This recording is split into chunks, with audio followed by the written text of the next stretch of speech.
Hello hi दोस्तों, good morning. आप कैसे हो? आशा करता हूँ बहुत ही शानदार हो, जानदार हो और अपनी तैयारी बहुत ही बेहतरीन तरीके से कर रहे हो। और आज एक्चुअली क्लास से लेट इस कारण से हो गई क्योंकि मेरी थोड़ी तबीयत ठीक नहीं है। क्योंकि मैं 10 दिन से सफ़र में था, तो सफ़र में आपको पता है कि कैसा सफ़र होता है, उसके अंदर कितनी परेशानी होती है, खान पीन सही नहीं होता है। उस कारण से मेरी तबीयत थोड़ी डाउन थी। और अब हम स्टार्ट करने जा रहे हैं माता पिता का सपना सीरीज़ 38, जो कि आज तारीख हो चुकी है 11 अक्टूबर 2023। उसके वेरी वेरी इंपॉर्टेंट जीके के क्वेश्चन है, जो सभी प्रतियोगी परीक्षाओं के अंदर आने वाले क्वेश्चन है। वो बहुत ही इंपॉर्टेंट, अति महत्वपूर्ण क्वेश्चन है दोस्तों। इसमें एक्चुअली क्या है कि टाइपिस्ट ने थोड़ी मिस्टेक कर दी थी, तो मैंने काट पीट के कर लिया। तो सबसे पहले मोटिवेशन कोड की ओर आगे बढ़ते हैं। मक्खन में लकीर करने वाले ढेरों मिलेंगे। मक्खन में लकीर करने वाले ढेरों मिलेंगे, लेकिन पत्थर पर लकीर करने की हैसियत किसी किसी में होती है। यानी मक्खन की जो लकीर है, मक्खन में तो लकीर करने वाले आपको बहुत सारे मिल जाएंगे क्योंकि उसमें आसानी से हो जाती है, जबकि पत्थर में लकीर करने वाले बहुत कम इंसान मिलेंगे। हम देखते हैं जो पत्थर में लकीर करता है वो इंसान सबसे आगे जाए। तो दोस्तों, आपको पत्थर में लकीर करने वाला इंसान बनना है। क्वेश्चन नंबर 1 की ओर आगे बढ़ते हैं। नोबेल शांति पुरस्कार 2023 प्राप्त करने वाली नरगिस मोहम्मदी का संबंध किस देश से है? तो ये नरगिस मोहम्मदी का संबंध हम देखने जा रहे हैं, तो ये इसका संबंध ईरान से। ऑप्शन नंबर 1 करेक्ट हो जाएगा। अब नरगिस के बारे में हम जान लेते हैं, क्योंकि नरगिस 31 साल तक जेल में रही है। वहाँ पर महिलाओं के जो होने वाले उत्पीड़न है उनके बारे में इसने आवाज़ उठाई है, तो इन्होंने आवाज़ उठाई, उसके कारण इनको शांति का नोबेल पुरस्कार मिला है। और ये जो नोबेल पुरस्कार मिलता है ये नॉर्वे की राजधानी ओस्लो में मिलता है। क्वेश्चन नंबर 2 की ओर आगे बढ़ते हैं।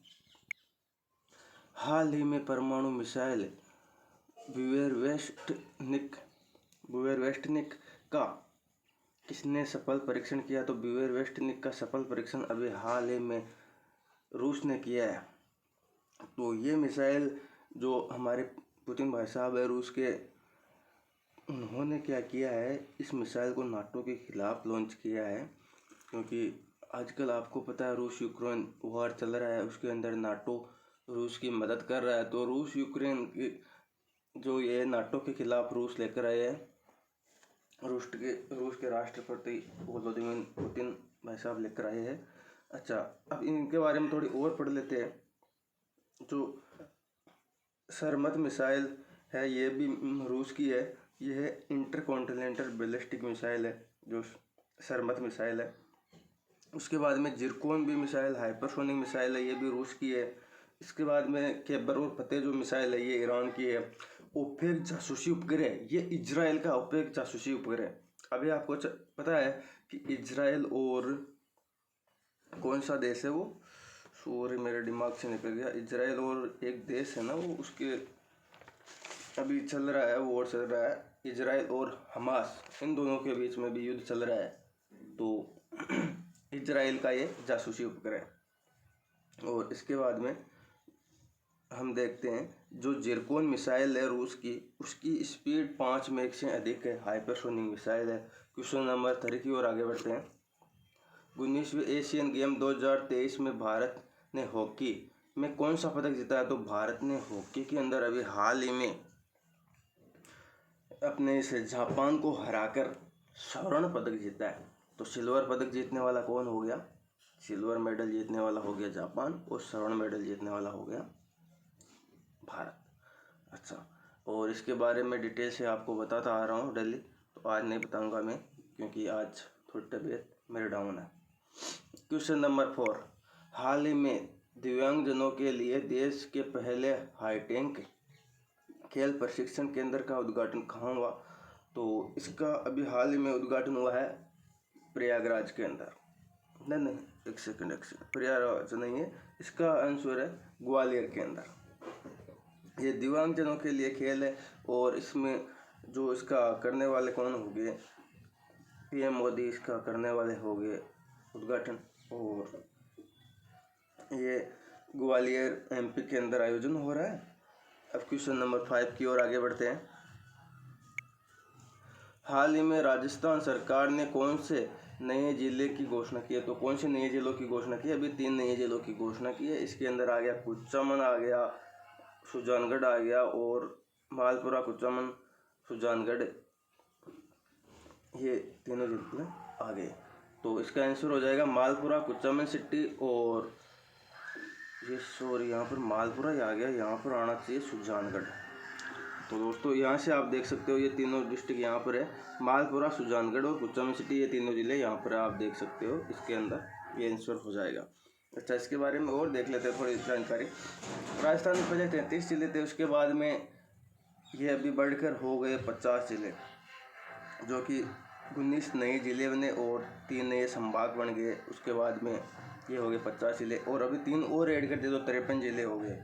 जो टोंक है उससे बना है मालपुर जिला, नागौर से बना है कुचामन जिला और चूरू से बना है सुजानगढ़ जिला। और ये जिला बनाने वाली राम बुलाया समिति के द्वारा बनाया गया है, उसकी सिफारिश पर बनाया गया है। यूपी में कुल जिले अभी 75 है, सबसे ज़्यादा जिले यूपी में हैं। और दूसरे नंबर पर एमपी में 54 जिले और तीसरे नंबर पर राजस्थान में 53 जिले। क्वेश्चन नंबर 6 की ओर आगे बढ़ते हैं। भारतीय वायुसेना का 91वां स्थापना दिवस समारोह कहाँ आयोजित हुआ? तो ये अभी हाल ही में आयोजित हुआ है प्रयागराज के अंदर। अच्छा, ये 91वां स्थापना दिवस है एयरफोर्स का और इसका एयरफोर्स का ध्येय वाक्य है नभ